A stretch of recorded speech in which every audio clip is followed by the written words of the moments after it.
Hey guys, and welcome back to the Reagan Faulkner Show. Today, we're going to be looking at how the left cancels some of their very own and how Taylor Swift, leftist icon, has been dubbed a MAGA propaganda spreading trad wife in recent weeks. So let's dive right into the story. Basically what happened is on August 26th, Travis Kelce and Taylor Swift got engaged, and Taylor released her new album, The Life of a Showgirl, on October 3rd. And everyone was super excited about this brand new album. She announced it on Travis and Jason Kelce's podcast. She had been hyping it up, talking about how it was going to be more of an upbeat, happy, romantic album compared to her last two, Midnights and the Tortured Poets Department, which were more dark, depressing. It was about her breakup with Joe Alwyn and some other people that relationships that hadn't worked out. Just not happy albums at all. So this was going to be more of an album, 1980s style, OG Taylor pop girl, very similar to Red and Lover and the Fearless albums, if y'all are Swifties and know what I'm talking about. So once she released this, Swifties were very upset. Far left feminist Swifties were very upset at the new album. And one of the main songs, they have problems with all the songs, to be honest with you, but the main problem song is Wishlist. And in this song, Taylor's writing about how in love she is with Travis, and she is comparing the life of some other female celebrities who just want money and yachts and they want to be dog parents and stuff like that to her own personal wish list, which is to just have Travis and to eventually have his children, live in a house with him and their children, and basically have the American dream and just be a good wife and a good mother. Things that are completely normal, shouldn't be radical, shouldn't be disagreeable, any of that. So the specific lyric that is causing all of this turmoil is, I just want you, have a couple kids, got the whole block looking like you. Referring to her future with Travis and their future potential children that they're going to have. And this lyric has gotten Taylor Swift called a racist. It is a microaggression against minority, black and brown communities. She has been dubbed a white supremacist, promoting eugenics. All of the things that you can think of that we've heard over the past 8, 10, 15 years about Republican ideology has been now put on to Taylor Swift because of this lyric that she just wants to live with Travis and their kids, and she wants to have a bunch of little baby Travis Kelce's running around. And I mean, this is ridiculous, y'all. I think anybody who's in love wants to have the children of their future husband. I don't think that this is a radical idea or anything like that. It's completely normal. But now, according to leftist feminists, Taylor Swift wants a racially homogenous neighborhood. I mean, it's just crazy. You can't make this up. And I think really what she's talking about here, this is a personal opinion. I haven't read anything to back this up, but she and Travis have been looking at houses. It's been in the news. There have been some stories about it, and they've been pretty large houses on very large pieces of property. So if we don't want to go the route of she wants to have a bunch of little baby Travis Kelce's running around and Travis, and she just wants her life to be surrounded by Travis and their children, I think you could also look into it that they want a lot of land and that they want to be secluded from the public eye, from all of her popularity, that she wants a nice home, a nice piece of land where she can be herself and have some quiet and some peace to raise her children, in which case the block would quite literally be their land and their home, and it would be full of her husband, herself, and their kids, and therefore the whole block would look like Travis because they would own the block. They would own all of that land, that home, everything that you can think of. They would be privately secluded from the public eye. So I think it's really crazy to get this upset over a song where she came out and said that this whole album was about her love for Travis Kelce and how their relationship pulled her out of this depression and how she was so heartbroken over her 7-year relationship with Joe Alwyn. She never thought she'd find love again. And then her relationship with Travis was such a surprise and such a just welcome event to happen, and it really did make her happy, and it made her feel like she got her youth back, and now she wants to have his kids. And it's a really beautiful thing for Taylor, but it really does feel like her followers, the devout feminist followers specifically, really want her in this state of depression. They're preying on all of the sadness from these other songs, and it almost feels like they don't want her to be happy, which is really shocking. Taylor Swift has worked extremely hard since she was 15 years old, and she deserves all the success that she's gotten, all the praise that she's gotten. She's great at her job, but the moment that she becomes happy, you see a lot of these fans turn away from her and promote her sad songs, and diss her relationship with Travis, trash on her relationship with Travis because he's masculine and he's a jock and he's the all-American football player, and all these things that feminists don't want to see popular celebrity women have.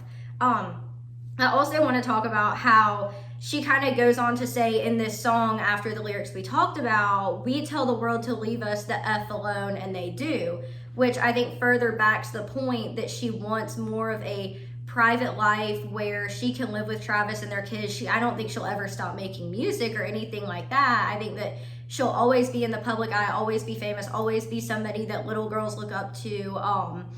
But she also makes references to other songs in the album about Hollywood hating her, stardom being difficult, being canceled for ridiculous reasons. It's almost like she knows that this album is going to be controversial because she's found happiness, because she's found this masculine man to fall in love with.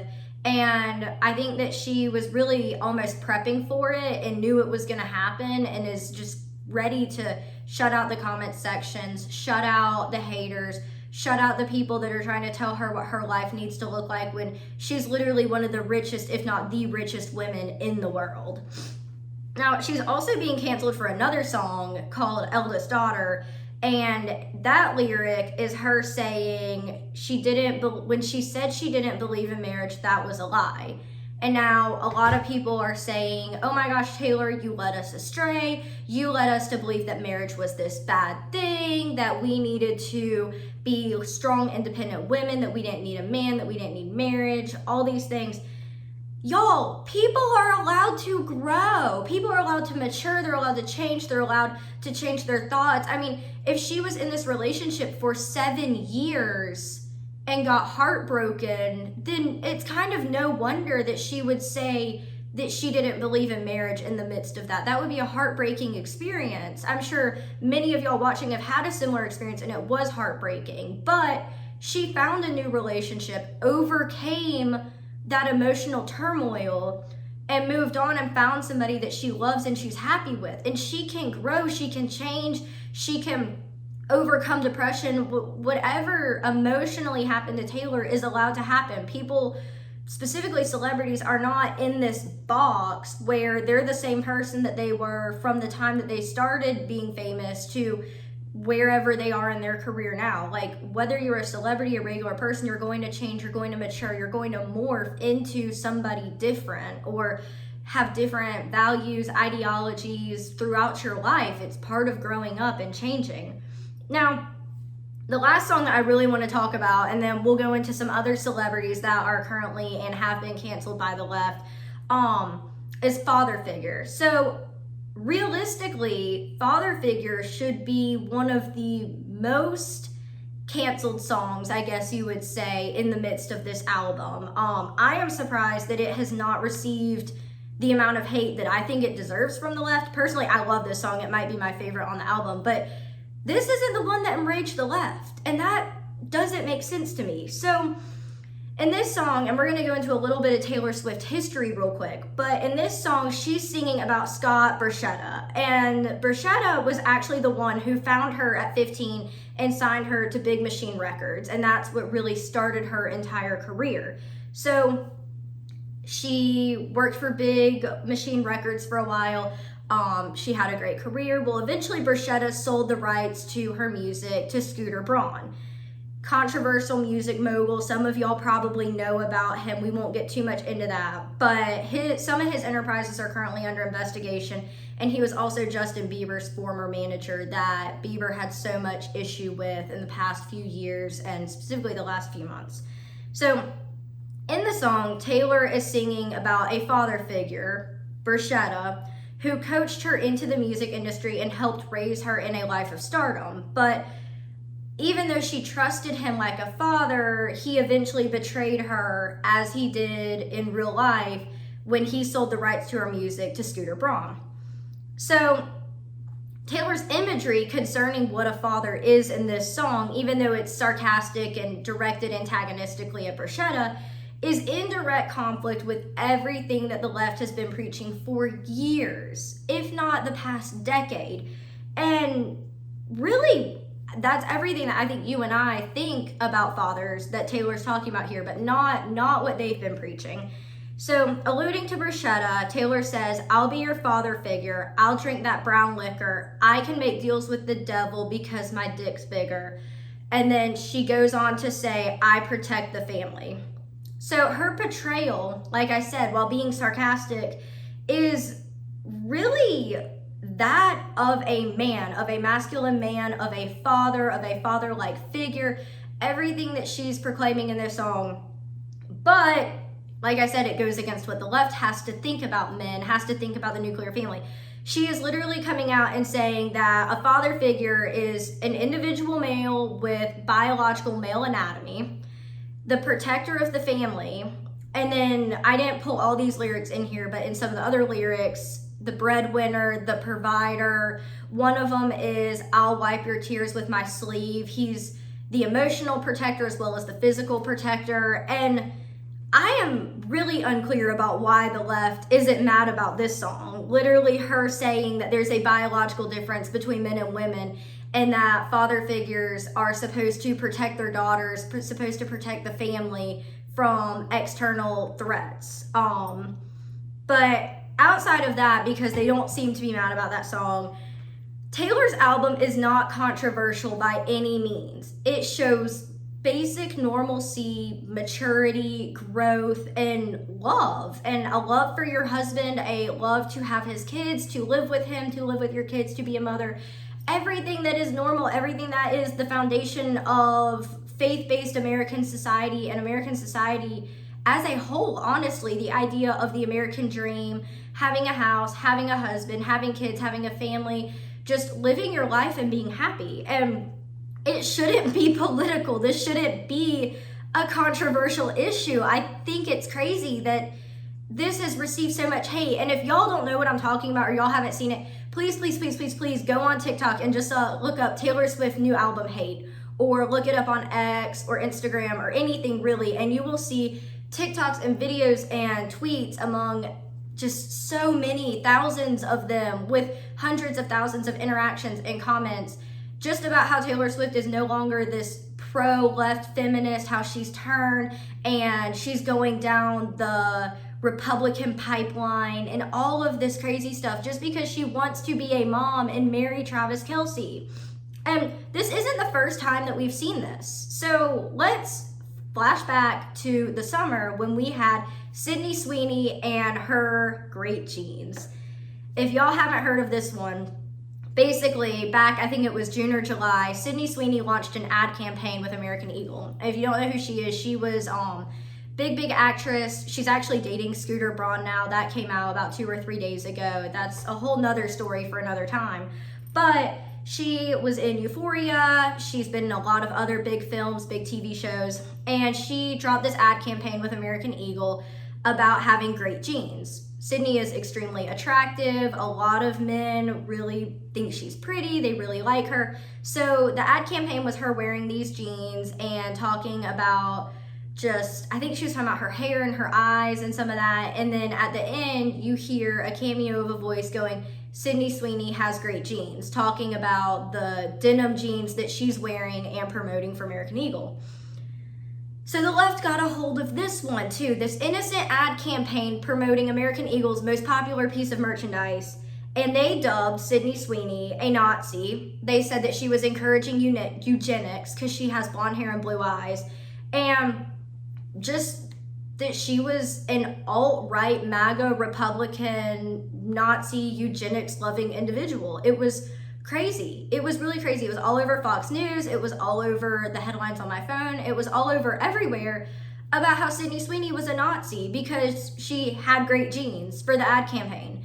And American Eagle sold so many jeans from that campaign, actually. Like, it was so popular. The amount of people that were mad about this had a huge voice, but they were such a minority in the grand scheme of Americans because I tried to buy a pair of those jeans. I couldn't get them. They were sold out. They were sold out my size. They were sold out online, in stores, everywhere.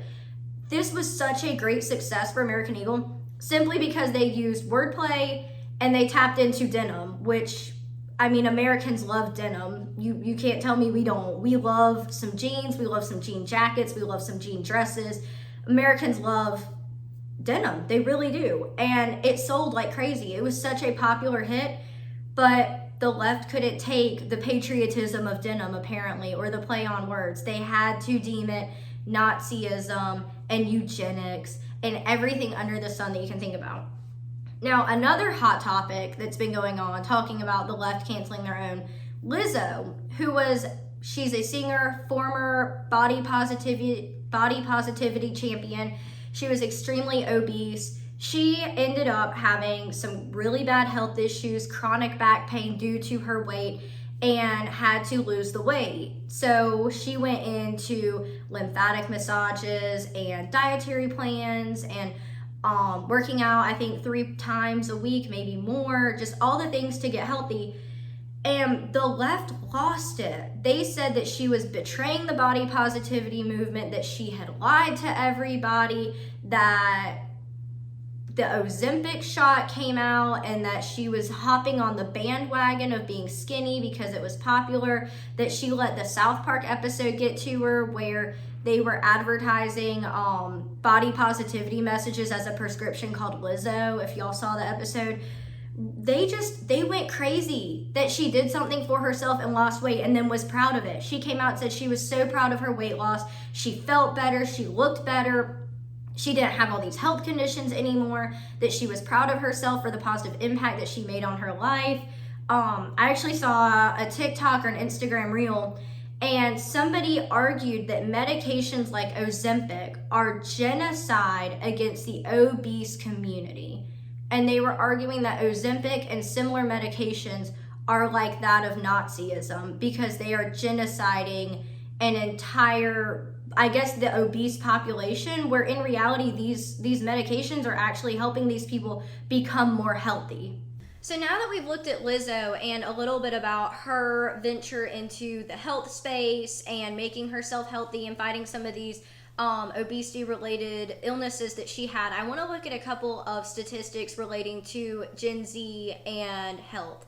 So Les Mills reports that about 36% of Gen Z work out regularly, with 50% that want to work out regularly with a schedule and things like that. So 36% are doing it, 50% want to do it. And this is compared to Muscle and Brawn's report that 21% of millennials are working out regularly. So that's about a 15% increase between millennials and Gen Z with their fascination with health and fitness and regularly working out and things like that, not even counting the 50% of Gen Z that want to start a regular workout regimen. Now, McKinsey and Company reports that about 56% of Gen Z rank fitness as a high priority on their spending. So fiscally, economically, Gen Z is valuing health, fitness, longer lifespans, things like that, just through their purchases, whether this is gym memberships or subscriptions to things like Factor or AG1 or any of those health-related purchases, in-home gyms, things like that.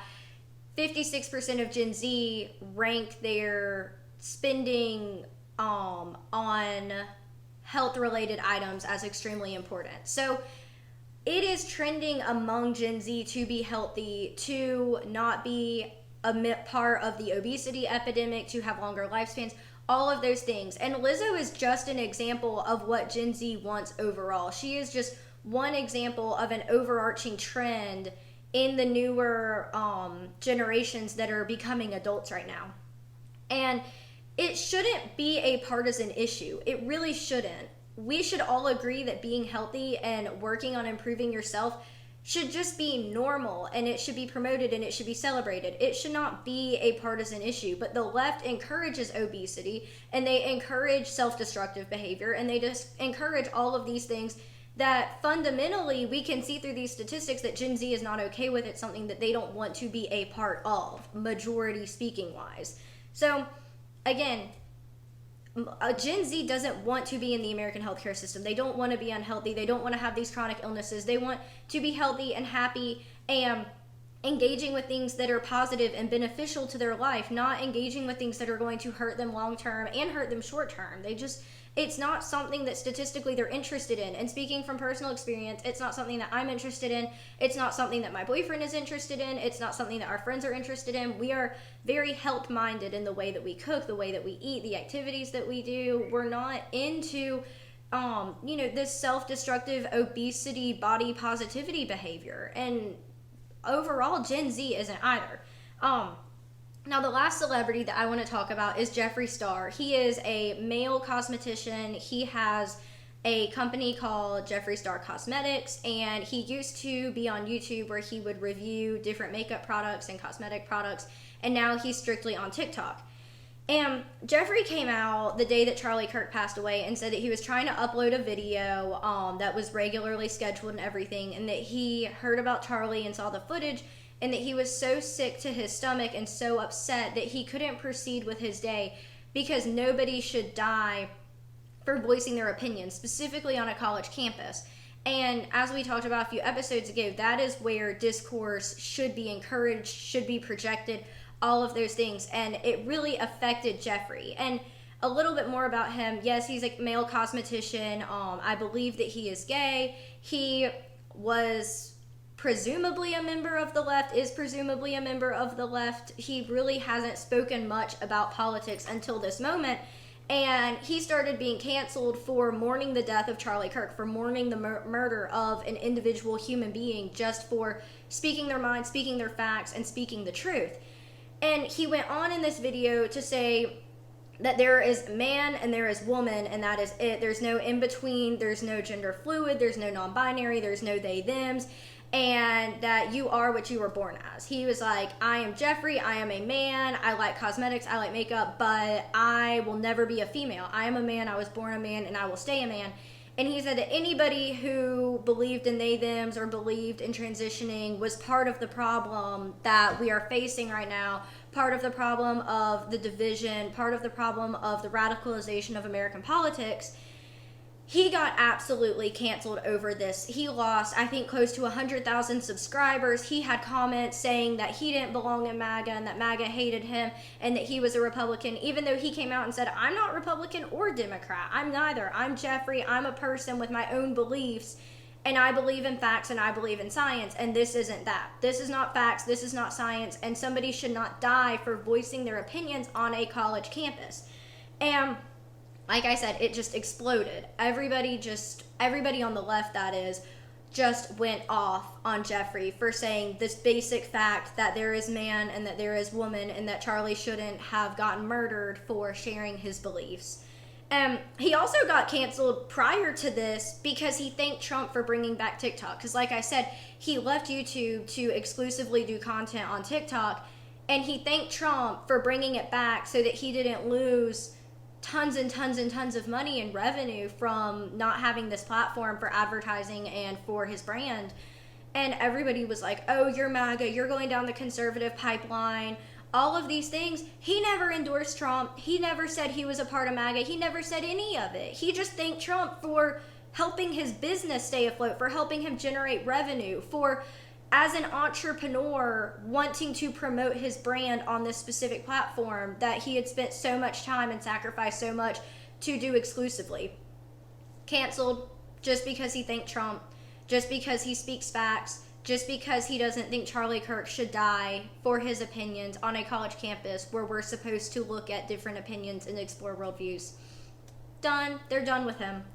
So the overarching point of all of this is that the left is determined to eat their own, all the way up to Queen of the Pop Stars, Taylor Swift, who endorsed Joe Biden with her famous Joe Biden cookies in 2020.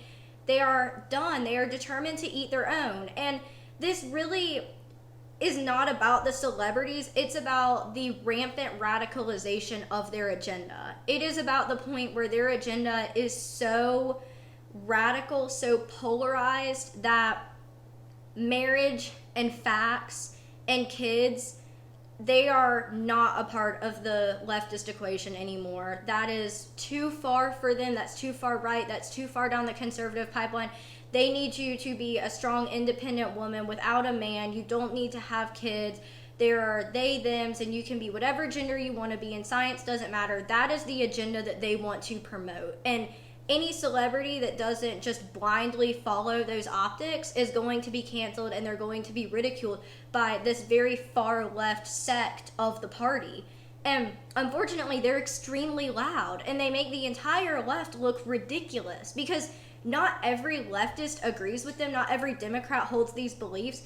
But when we see radical feminists talking about how Taylor Swift is a Nazi because she wants her street block or whatever with her kids and Travis Kelce, it makes the entire party look insane. And they're not. They're really not. They're very moderate Democrats, very moderate leftists, but they're not the ones that are going insane on TikTok over Taylor Swift marrying a jock.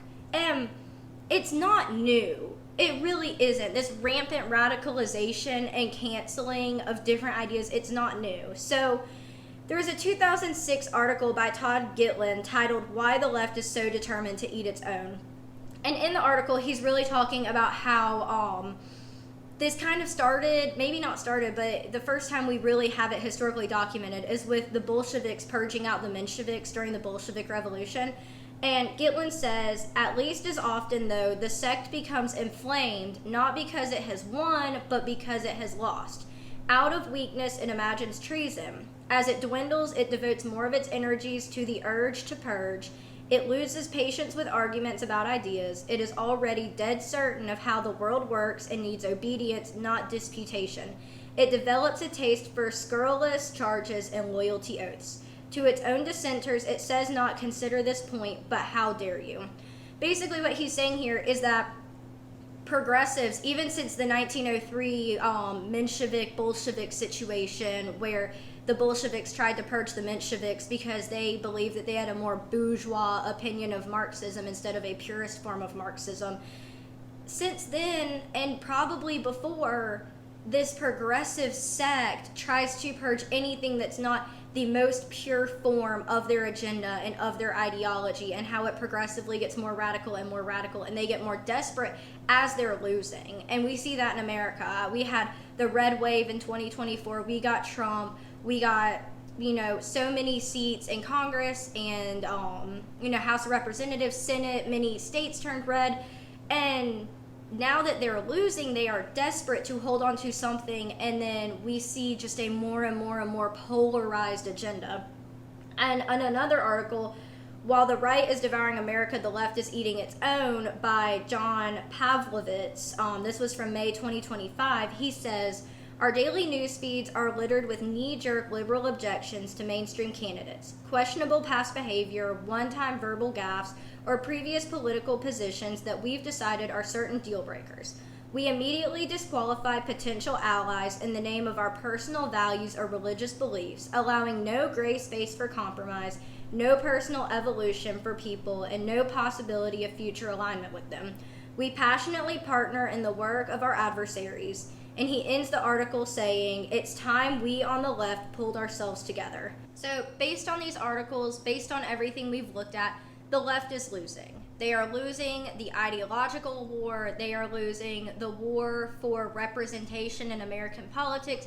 They're losing the majority of opinions being leftists, being liberals, being Democrats, whatever semantics you choose.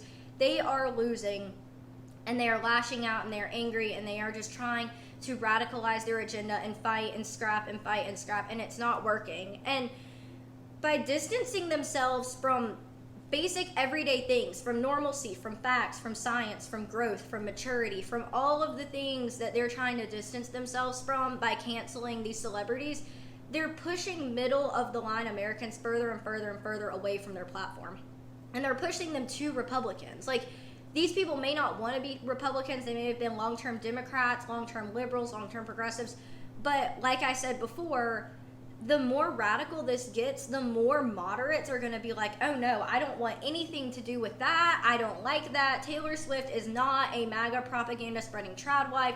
Jeffree Star has a right to say that murder is wrong. And Americans should be healthy and we should wear denim. Like, I don't want any part of whatever's going on over there. I'm going to at least be a little bit on the Republican side because at least they promote basic things like science, facts, and health. It's just really insane, honestly, it is, that we even have to have this conversation, that politically speaking, that saying that obesity causes health issues and that marriage and children are, long-term goals that people should have if they choose that. I can't believe that we even have to say that this is a political issue. I really can't. So Brett Cooper in a recent video made an interesting point that the right is kind of trying to claim some of these celebrities that the left previously had a hold of, if you want to put it that way. That's kind of how she put it.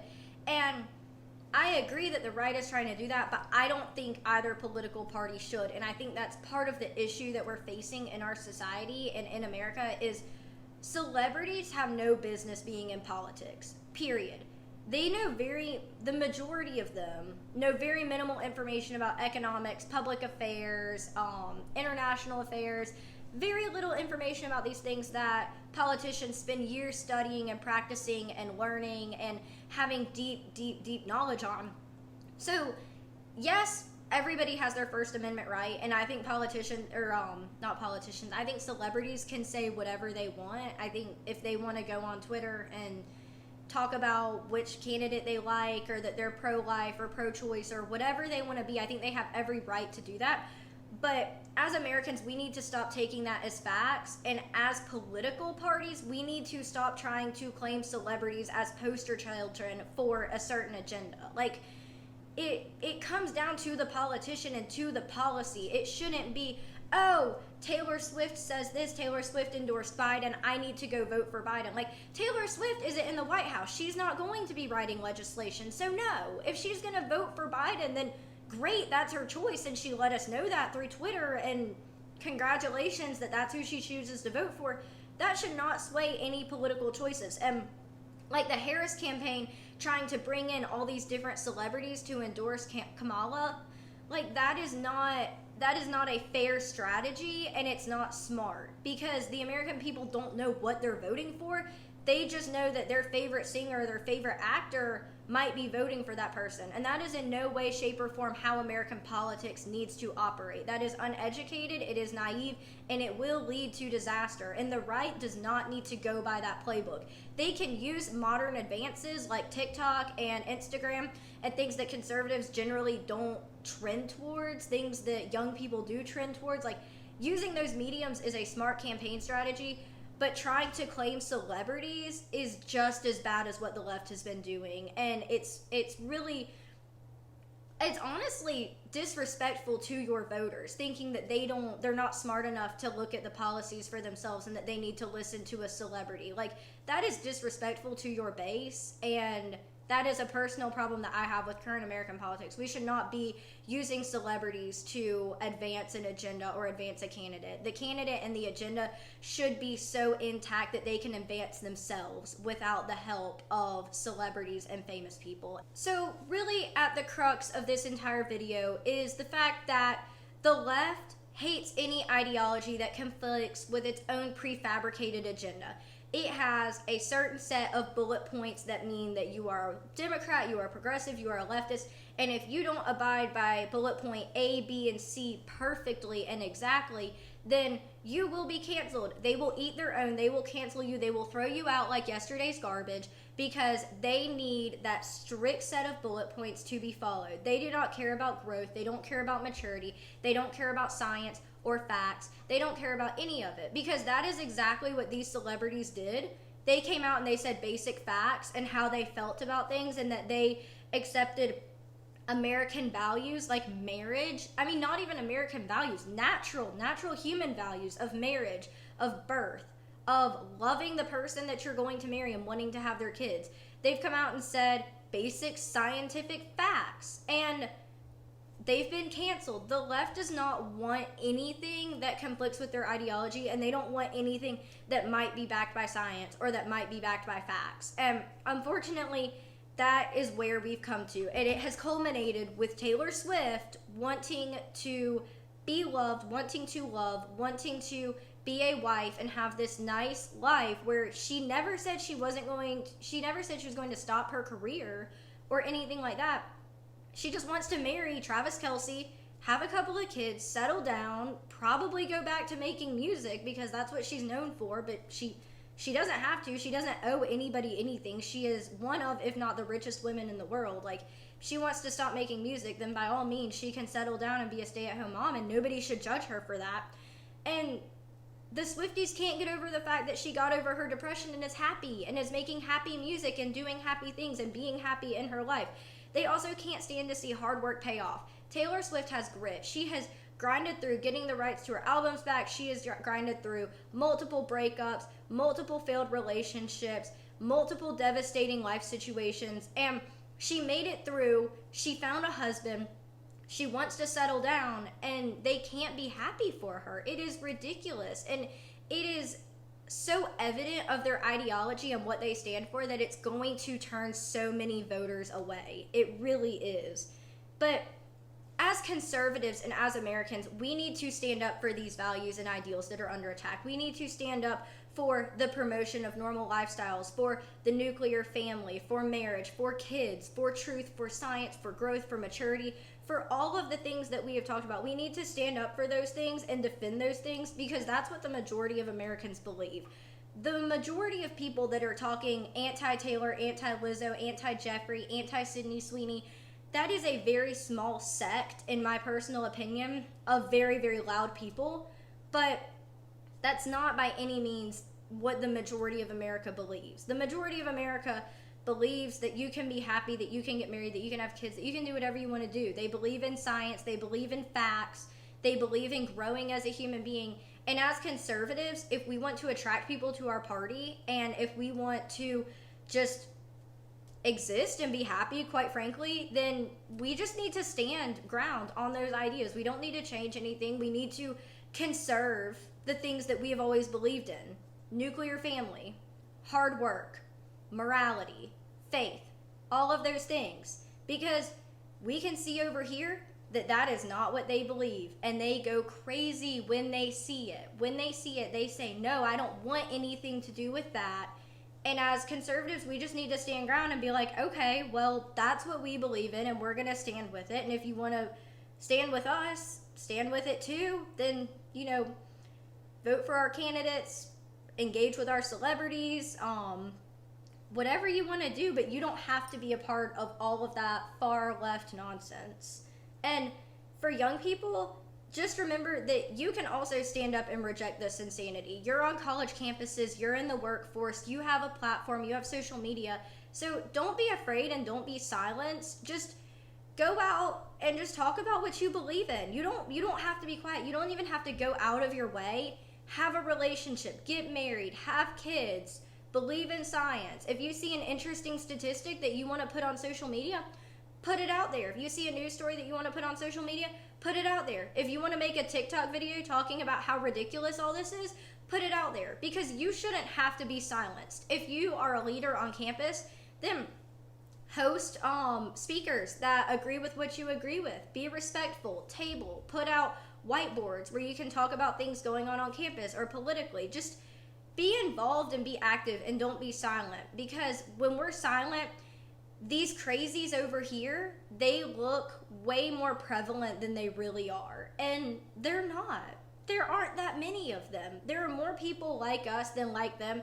They're just way louder. And if we can be loud and we feel confident enough to speak out and to step up, then we should do that. And it'll make all of that noise over there way quieter. So, with that, thank you so much for joining me on this week's episode of The Reagan Faulkner Show. Be sure to follow us on Instagram at The Reagan Faulkner Show and on Instagram and YouTube at The Wilmington Standard. And we also have a TikTok, so join us on TikTok for hot takes, recaps, and teasers at The Reagan Faulkner Show. And join my website, reaganfaulkner.com, see what we've got going on over there. Thank you so much, and I'll see y'all next week.